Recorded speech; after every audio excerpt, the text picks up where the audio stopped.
इधर ईरान के हमले में F-35 जेट गिराने के बाद अमेरिका ने अपने एक पायलट का रेस्क्यू कर लिया है, जबकि दूसरे की तलाश लगातार जारी है। इसी बीच ईरान ने दूसरे पायलट को ढूंढने के लिए इनाम का ऐलान भी कर दिया।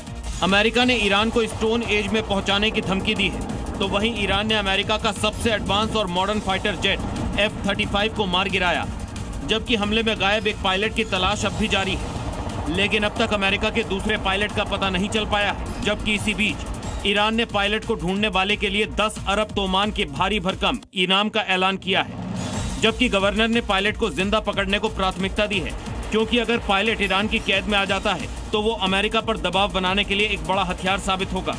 और न्यूयॉर्क टाइम्स का दावा है कि अमेरिका और इजराइल के हमले में ईरान की मिसाइल क्षमता पूरी तरह से बर्बाद अब भी नहीं हुई है। साथ ही दावा यह भी किया गया है कि काफी संख्या में लॉन्चर्स मिसाइलें अब भी सुरक्षित है। न्यूयॉर्क टाइम्स ने तो ये भी दावा किया है कि हमले के कुछ घंटे बाद ही ईरान ने अपने मिसाइल अड्डों को रिस्टोर भी कर लिया था। साथ ही नकली मिसाइलों को भी बड़ी संख्या में तैनात कर रहा है, ताकि दुश्मन को चकमा दिया जा सके। न्यूयॉर्क टाइम्स की रिपोर्ट में दावा किया है कि हमले वाली 24 जगहों में से ईरान ने आधे से अधिक जगहों पर निर्माण शुरू कर दिया है, और जब तक इजराइल अमेरिका ने दोबारा हमले का प्लान किया, तब तक ईरान ने भी जवाब देने की तैयारी पूरी कर ली थी। जंग से जुड़ी इस वक्त की बड़ी खबर आ रही है युद्ध से, जहां पर ईरान ने बड़ा पलटवार किया। 2 फाइटर जेट मार गिराने का दावा किया है ईरान ने 2 फाइटर जेट F-35 और F-15E ऐसे अमेरिका के 2 फाइटर जेट मार गिराने का दावा किया। 12 घंटे में 2 फाइटर जेट गिराने का दावा किया गया है। आपको बता दें कि पायलट की तलाश तेज कर दी गई है। हालांकि यूएस अपने पायलट की तलाश कर रहा है, लेकिन इधर ईरान की तरफ से भी दावे लगातार किए जा रहे हैं। तो आपको बता दें कि अमेरिका के जिस फाइटर जेट को मार गिराने का दावा ईरान कर रहा है, उसके अमेरिकी फाइटर जेट के एक पायलट को रेस्क्यू कर लिया गया है। ये बड़ी अपडेट। एक पायलट को जिंदा बचा लिया गया है, जबकि दूसरे पायलट की तलाश लगातार जारी है। यूएस की तरफ से भी लगातार रेस्क्यू करने की कोशिशें जारी है। मिडिल ईस्ट में जारी युद्ध के बीच ईरान ने अमेरिकी फाइटर जेट को मार गिराया। ईरान के दक्षिणी पश्चिमी प्रांत में और बुयर अहमद में अब अमेरिकी पायलटों की तलाश तेज कर दी गई है। जानकारी के मुताबिक स्थानीय प्रशासन और रेस्क्यू टीमें पहाड़ी इलाकों में सर्च ऑपरेशन चला रही हैं।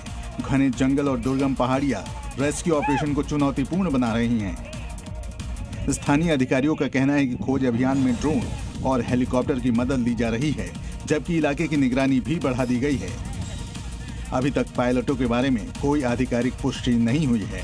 और इधर ईरान ने बड़ा दावा किया, देश के दक्षिणी तट के पास उसकी ग्राउंड एयर डिफेंस यूनिट से एक अमेरिकी ड्रोन को मार गिराया। ईरानी सेना के मुताबिक ये ड्रोन पर्शियन गल्फ के ऊपर उनकी हवाई सीमा में घुसा था, जिसके बाद ground to air missile system से इसे निशाना बनाया गया। लुकास यानी low cost unmanned combat attack system एक लंबी दूरी का अटैक ड्रोन है, जिसे हाल के संघर्ष में इस्तेमाल किया जा रहा है। हालांकि इस दावे की पुष्टि अभी नहीं हुई है, लेकिन ये घटना क्षेत्र में बढ़ते तनाव और ड्रोन वॉरफेयर के खतरे को और भी गहराती जा रही है। ईरान एक बार फिर से अमेरिका को बड़ा नुकसान पहुंचा रहा है। इस बार ईरानी मिसाइलों ने यूएस एयरफोर्स के F-15E फाइटर प्लेन को मार गिराया है, जिसकी तलाश करने का वीडियो भी सामने आया। 2 ब्लैक हॉक हेलीकॉप्टर और एक C-130 रिफ्यूलिंग एयरक्राफ्ट जो ईरान के आसमान में मंडरा रहे हैं और तलाश कर रहे हैं F-15E फाइटर प्लेन के पायलट्स की। वहीं एक और वीडियो सामने आया है, जिसमें लो एल्टीट्यूड पर 2 ब्लैक हॉक हेलीकॉप्टर उड़ रहे हैं। तभी वहां खड़ी एक कार से ईरानी पुलिस फोर्स के जवान उतरते हैं और फायरिंग करने लगते हैं। उधर ईरान ने एक और F-35 मार गिराने का भी दावा किया है।